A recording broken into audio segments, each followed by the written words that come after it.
The Hartford Public Schools superintendent is concerned that Governor Lamont's proposed budget could mean an $11 million loss for schools across the capital city.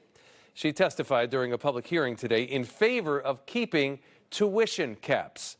NBC Connecticut's Jane Caffrey has more. These resources would support educators and programs and services for some of our most disadvantaged students. Hartford Public Schools Superintendent Dr. Leslie Torres-Rodriguez spoke out in public comment supporting House Bill 5212, which would maintain tuition caps for Connecticut public schools. This cap is projected to save Hartford Public Schools close to $11 million. In Connecticut, school choice gives families the option to move their child to another public school district, magnet, charter, or technical school. And when that happens, the public school district the child left behind pays that student's tuition. We are the district that has the largest number of students that are attending schools in other districts. HPS says back in 2016, they paid $65 million in tuition costs, but today that figure has nearly doubled to $113 million, making up 25% of the district's total budget. Previously, the state legislature capped tuition costs for upcoming fiscal year 25 at 58% of the rates for fiscal year 24. That gave Hartford Public Schools a savings of $11.1 million.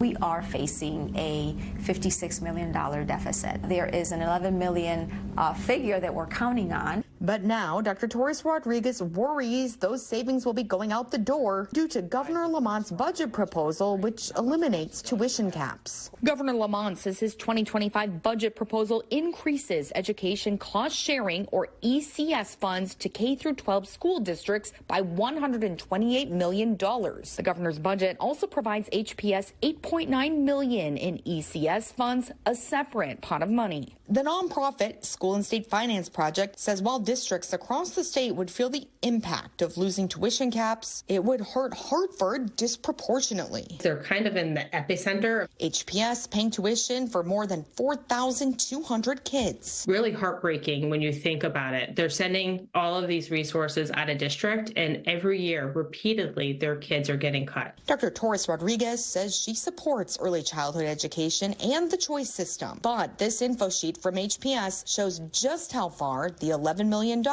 could go. We've worked really hard over the last 5 years to establish our opportunities for young people. It means reductions in our social workers and security. We would have to really examine and potentially reduce. In Hartford, Jane Caffrey, NBC Connecticut News.